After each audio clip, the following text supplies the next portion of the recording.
మా భక్తి టీవీని ప్రోత్సహిస్తున్నటువంటి మా ప్రేక్షకులందరికీ ధన్యవాదాలు తెలియజేస్తూ ఉన్నాము. ఇంతవరకు మా ఛానల్‌ని సబ్స్క్రైబ్ చేసుకోని వాళ్ళు దయచేసి సబ్స్క్రైబ్ చేసుకోవలసిందిగా ఒక సూచన చేస్తూ ఉన్నాను. 2 ఆగస్ట్ నుంచి 8 ఆగస్టు వరకు గల కాలానికి రాశి ఫలితాలు ఏ విధంగా ఉన్నాయి తెలియచెప్పుకునే ముందర గ్రహస్థితులు, సమ్మేళనాలు, దృష్టులు వీటి యొక్క ముఖ్యాంశాలతో ప్రారంభించుకుందాం. వృషభ రాశిలో కుజుడు, మిథున రాశిలో బుధుడు, కర్కాటక రాశిలో గురువుగారు రవి, అలాగే సింహ రాశిలో కేతువు, కన్య రాశిలో శుక్రుడు, చంద్ర రాహులు ఇద్దరు కుంభరాశిలో, వక్రించిన శనిగారు మీన రాశిలో ఉంటూ ఉండగా వారాంతంలోకి వెళ్ళేటప్పటికి చంద్రుని యొక్క స్థితి సంచారము వృషభ రాశిలోకి వచ్చి ఉన్నది. బుధుని యొక్క సంచారము కర్కాటక రాశిలోకి వచ్చి ఉన్నది. అలాగే కుజుని యొక్క సంచారము మిథున రాశిలోకి వెళ్ళి ఉన్నది. ఈ 3 గ్రహాల మార్పు జరిగి ఉంది. ఇక గ్రహ సమ్మేళనాల యొక్క ఫలితాలు ఏ విధంగా ఉన్నాయి అంటే, గురు రవిల కలయిక జరుగుతుంది. ఉచ్ఛలో ఉన్నటువంటి గురుగారు రవితో కలిసి ఉండడం ఇది మూఢమిని సూచిస్తూ ఉంటుంది. అయితే ఎటు ఆషాఢ మాసం జరుగుతోంది కాబట్టి ఈ మూఢమి ఈ శూన్యమాసంలో కలిసిపోయి ఉన్నది అని చెప్పి తెలియచేస్తూ ఉన్నాను. అలాగే గురువుగారు ఉచ్ఛలో ఉండడం అనేది దేశానికి చాలా చాలా మంచిది. క్షామం లేకుండా, కరువు కాటకాలు లేకుండా సుభిక్షమైనటువంటి వాతావరణాన్ని సూచిస్తూ ఉంటారు. అలాగే చంద్రుడు రాహువుతో కలిసి ఉన్న స్థితి కుంభరాశిలో ఉంటూ ఉండగా ఏదైనా భయం మనసుని పట్టుకుంటూ ఉంటుంది, అనుమానం పీడిస్తూ ఉంటుంది. ఎవరి మాట కూడా ఒక పట్టాన వినబుద్ధి కాదు. మనం అనుకున్నదే కరెక్టు, ఎదుటి వాళ్ళు మనని మోసం చేస్తున్నారేమో అనేటటువంటి ఆలోచనలు, అంటే భ్రమ గొలుపుతుందన్నమాట. మంచిగా ఉన్న వాళ్ళని ఆ మంచిని స్వీకరించనివ్వదు, చెడుగా ఉన్న వాళ్ళకి ఆ చెడుని స్వీకరించాలంటే భయం భయంగా ఉంటుంది. ఇది సరైనది కాదేమో అని అనిపించేటట్టుగా ఉంటుంది. ఇలా కొంచెం అభూతమైనటువంటి ఆ ఆలోచనల్లోకి వెళ్ళిపోతూ ఉంటారు. ప్రతి రాశి వారికి ఇది కొంచెం కనిపిస్తూ ఉంటుంది ఫలితం. అలాగే శుక్రాచార్యుల వారు నీచలో ఉన్నారు. భార్యాభర్తల మధ్య అన్యోన్యత విషయంలో గాని, ప్రేమ వ్యవహారాల విషయంలో గాని చాలా జాగ్రత్తగా ఉండాలి. అంతగా అనుకూలమైన పరిస్థితులు కాదు ఇది. ఈ గ్రహస్థితి శుక్రాచార్య వారు నీచలో ఉన్నటువంటి పరిస్థితి అలాంటిది. అలాగే శని గారి యొక్క తృతీయ దృష్టి కుజుని మీద పడింది. అయితే ఇది ఒక 2-3 రోజుల్లోనే మారిపోతున్నారు. అంటే వారాంతానికల్లా ఇంచుమించుగా మారిపోయి కనిపిస్తుంది మనకి. కానీ వార ప్రారంభంలోనే మారిపోతున్నారు కాబట్టి ఇది ఇంకా భయపడాల్సిన పని లేదు. చివరికి వచ్చేసారు కదా, చివరి డిగ్రీలోకి వచ్చేసారు కాబట్టి పూర్తిగా వృద్ధ గ్రహం అయిపోయి ఉంటుంది కుజగ్రహం. కాబట్టి భయపడాల్సిన పని లేదు. ఇక సప్తమ స్థాన దృష్టి నీచ శుక్రుని మీద పడుతోంది.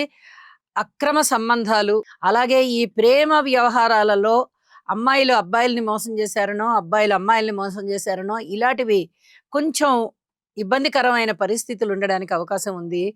జాగ్రత్తగా ఉండాల్సిన పరిస్థితే. ఈ గ్రహస్థితి అలాంటిది. ఇది చెప్పదగ్గ సూచన. అలాగే గురువు గారి యొక్క నవమ దృష్టి శనిగారి మీద ఉంటూ ఉన్న కారణం చేత ఇక్కడ శనిగారి ఇచ్చేటటువంటి ఫలితాలు, దుష్ట ఫలితాలు తగ్గిపోతాయి. ముందే మీన రాశిలో ఉన్నారు, అది గురుక్షేత్రం కాబట్టి చాలా వరకు శనిగారి యొక్క దుష్ట ఫలితాలు ఉండబోవు. ఏదో నామమాత్రంగా కనిపిస్తూ ఉంటాయి. ఇప్పుడు గురువుగారి దృష్టి కూడా ఉన్న కారణం చేత ఇక్కడ శనిగారు ఏంటంటే కాస్త ఆ గురువుకి తలొంచి ఉంటారు, వినయ విధేయతలు చూపిస్తారు కాబట్టి ఎక్కువగా బ్యాడ్ ఎఫెక్ట్స్ ఏమీ ఉండబోవు అని చెప్పి తెలియజేస్తున్నాను. ఇక కుజుని యొక్క 4వ దృష్టి కేతువు మీద పడుతోంది. ఇది దైవభక్తిని బాగా సూచిస్తూ ఉంటుంది. ఇది చెప్పదగ్గ సూచన. అలాగే ఏదైనా కడుపు నొప్పి లాంటివి ఎవరికైనా ఉన్నట్లయితే తప్పనిసరిగా వైద్యుడిని సంప్రదించండి. వైద్యానికి తగ్గుతుంది, అంటే ఔషధ సేవ ఉంటుందన్నమాట. ఇలాంటి పరిస్థితి ఒకటి కనిపిస్తోంది. ఇక వారాంతంలోకి వెళ్ళేటప్పటికి బుధుని యొక్క సంచారం ఎప్పుడైతే గురువు రవిలతో కలిసిందో, ఇక్కడ రవి గారితో కలియడం వల్ల బుధాదిత్య యోగం ఏర్పడుతోంది. గురువు గారితో కలియడం వల్ల అద్భుతమైనటువంటి జ్ఞాపక శక్తి కానీ, చదువులో బాగా ముందరికి వెళ్ళిపోవడం, విద్యార్థులు బ్రహ్మాండంగా ఉంటారు. కానీ వ్యాపార వ్యవహారాలు గాని ఇవన్నీ కూడా చాలా చాలా బావుంటాయి అని చెప్పి తెలియజేస్తున్నాను. ఇక రాశి ఫలితాల్లోకి వెళ్దాము. మిథున రాశి. మిథున రాశి వారికి ఈ వారం రోజుల కాలాన్ని పరిశీలన చేసినట్టయితే ద్వితీయ స్థానంలో గురుగారు బాగున్నారు, తృతీయంలో కేతు బాగున్నారు, చతుర్థంలో శుక్రాచార్యులు బాగున్నారు. వరుస 3 రాసుల్లోనూ ఒక మాలికగా ఉన్నటువంటి అమరిక ఈ గ్రహ స్థితుల సంచారము చాలా బాగుంది అని చెప్పాలి. ఇక్కడ ఇంకో విషయాన్ని ఏం చెప్పాలంటే బుధుని యొక్క సంచారము కూడా మిథున రాశిలోనే ఉంటున్న కారణం చేత వ్యాపార వర్గాల వారికి చాలా వరకు ప్రయోజనాలు కల్పించేటటువంటి ఫలితం ఇచ్చే గ్రహం అన్నమాట. చాలా అద్భుతంగా ఉంటుంది. ఇది నిజానికి 1వ స్థానంలో బుధుడు కలహపూరితుడు. కానీ స్వస్థానంలో ఉంటూ బుధ యోగాన్ని ఇస్తున్నారు ఇక్కడ. అంటే ఇక్కడ భద్ర మహాపురుష యోగం అనేటటువంటి యోగాన్ని ఇక్కడ తలపిస్తూ ఉంటుంది. జన్మజాతకంలో బుధుని యొక్క సంచారం మిథున రాశిలో ఉన్నవారికి చాలా అద్భుతమైన ఫలితాలు ఉంటాయండి.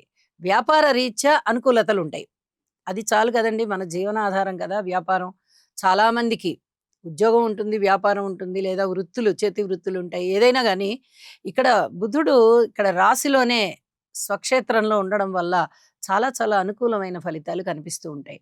అలాగే వాక్కు రీత్యా చాలా బాగుంటుంది, కుటుంబం బాగుంటుంది, ధన సంపాదన బాగుంటుంది, పరపతి బాగుంటుంది. ధనము సంపాదించే విషయంలో మీకు ఏదో ఒక రూపకంగా ధన ఆదాయం పెరిగేటటువంటి పరిస్థితి కనిపిస్తోంది. అన్నదమ్ముల సహాయ సహకారాలు కనిపిస్తున్నాయి. దూర ప్రాంత ప్రయాణాలు, ముఖ్యంగా విదేశీ ప్రయాణాలు అనుకూలిస్తాయి. మాతృవర్గ రీత్యా బాగుంది. అయితే ఇక్కడ చాలా జాగ్రత్తగా ఉండవలసినటువంటి కాలం అండి. ఇక్కడ చతుర్థ స్థానంలోనే శుక్రాచార్యుల వారు నీచపడి శనిగారి యొక్క దృష్టిలో ఉన్నారు. సంతాన రీత్యా గాని, మాతృవర్గ రీత్యా గాని, స్థిర చరాస్తుల రీత్యా గాని కొన్ని జాగ్రత్తలు తీసుకుంటూ వెళ్ళండి. ఇది చాలా చెప్పదగినటువంటి సూచనగా తెలియచేస్తూ ఉన్నాను. అలాగే శనిగారికి, శుక్రాచార్యుల వారికి తప్పనిసరిగా స్తోత్ర పారాయణాలు చెయ్యండి. ఇది కూడా చాలా చాలా ప్రశాంత జీవితాన్ని ఇస్తుంది. విష్ణు సహస్రనామాలు కూడా చదవండి. స్త్రీలకి ముఖ్యంగా ఇది చెప్పదగ్గ సూచన. విష్ణు సహస్రనామం కూడా పఠించవలసి ఉంటుంది. విద్యార్థులు ఇంకా కొంచెం విద్యను ఎక్కువగా ఆర్జించడానికి కష్టపడాలి. అయితే రుణభారాల విషయంలో చాలా వరకు రుణభారాలు తగ్గేటటువంటి పరిస్థితి కనిపిస్తుంది. రుణము పెరగకుండా ఉండేటటువంటి పరిస్థితి కనిపిస్తుంది. అలాగే భార్యాభర్తల మధ్య అనుకూలత కూడా చాలా బాగుంది. ఇక్కడ జీవిత భాగస్వామి ద్వారా ఏదో ఒక రకమైనటువంటి చెప్పుకోదగ్గ విశేషవంతమైన ఉపయోగం. అంటే అది ఆదాయం ద్వారా ఉండొచ్చు, మానసిక ఉల్లాసం ద్వారా ఉండొచ్చు, లేకపోతే ఏదైనా కొంచెం క్లిష్ట పరిస్థితులు వచ్చినప్పుడు మీ జీవిత భాగస్వామి ప్రవర్తించినటువంటి లేదా ఆలోచించి చేసినటువంటి క్రియ ద్వారా మీకు మనసుకి బాగా రిలీఫ్ ఇచ్చి, అబ్బా ఎంత బాగా చేసావు అనేటటువంటి రిలీఫ్ ఒకసారిగా వచ్చేయచ్చు. అలాంటిది ఒక సంఘటన జరుగుతుంది. ఇది కూడా చెప్పుకోదగ్గ మనశ్శాంతి కలిగించే అంశం అని చెప్పి తెలియజేస్తూ ఉన్నాను. ఇక పితృవర్గ రీత్యా కొద్దిగా ఏదైనా కఠినమైన పరిస్థితులు ఉన్నట్లయితే మీరే మీ మాతృమూర్తి గారికి సేవ చేయడంతో పాటుగా మీ పితృవర్గాన్ని కూడా చూసుకోండి. వాళ్ళకి చాలా తృప్తి కలుగుతుంది ఈ విషయంలో అని చెప్పి తెలియజేస్తున్నాను. ఉద్యోగ జీవితం బాగుంది, మంచి కీర్తి ప్రతిష్టలు వస్తాయి, కష్టం కూడా పెరుగుతుంది, ఆదాయం కూడా పెరుగుతుంది, శ్రమకి తగ్గ ఫలితం వస్తుంది అని చెప్పి తెలియచేస్తూ ఉన్నాను. ఇక వారాంతంలోకి వెళ్ళేటప్పటికీ ఏదైనా ఎవరికైనా ఇల్లీగల్ కాంటాక్ట్స్ ఉన్నట్లయితే, అంటే వివాహేతర సంబంధ బాంధవ్యాలు ఉన్నట్లయితే చాలా జాగ్రత్తగా ఉండండి. ఇది చాలా చాలా చెప్పదగినటువంటి సూచనగా తెలియజేస్తున్నాను. అలాగే కొంచెం మానసిక ఒత్తిడి పెరగడానికి అవకాశం ఉంది అని కూడా తెలియచేస్తూ ఉన్నాను. ఈ టెన్షన్ని మీరు తట్టుకోవాలి అంటే తప్పనిసరిగా యోగా చేయాలి. ఇది చాలా చెప్పదగ్గ సూచనగా తెలియజేస్తున్నాను. కొత్త పనులు ప్రారంభించాలి అంటే కాస్త మంచి రోజు, తారాబలం ఇలాంటివన్నీ చూసుకొని ప్రారంభించుకోండి. అనుకూలమైనటువంటి పరిస్థితులు ఉన్నాయి. ఇక బుధుని యొక్క సంచారం ముఖ్యంగా మారి ఉండి ద్వితీయ స్థానంలోకి వచ్చి ఉన్న కారణం చేత కుటుంబ జీవితం కానీ, ఆర్థికపరమైనటువంటి సంతృప్తి కానీ, అలాగే ఏదైనా ఆదాయం పెరగడానికి మీరు చేసే మార్గాలు ఫలించడం కానీ, మంచి జ్ఞానం పెరగడం గాని ఇవన్నీ కూడా మీకు చాలా చాలా బాగుంటాయి అని చెప్పి తెలియజేస్తూ, చెప్పిన పరిహారాల విషయంలో తప్పనిసరి పరిహారాలు పాటించండి. మరింత ఆశాజనకంగా మీకు ఈ వారం అంతా ఉంటుంది. శుభం.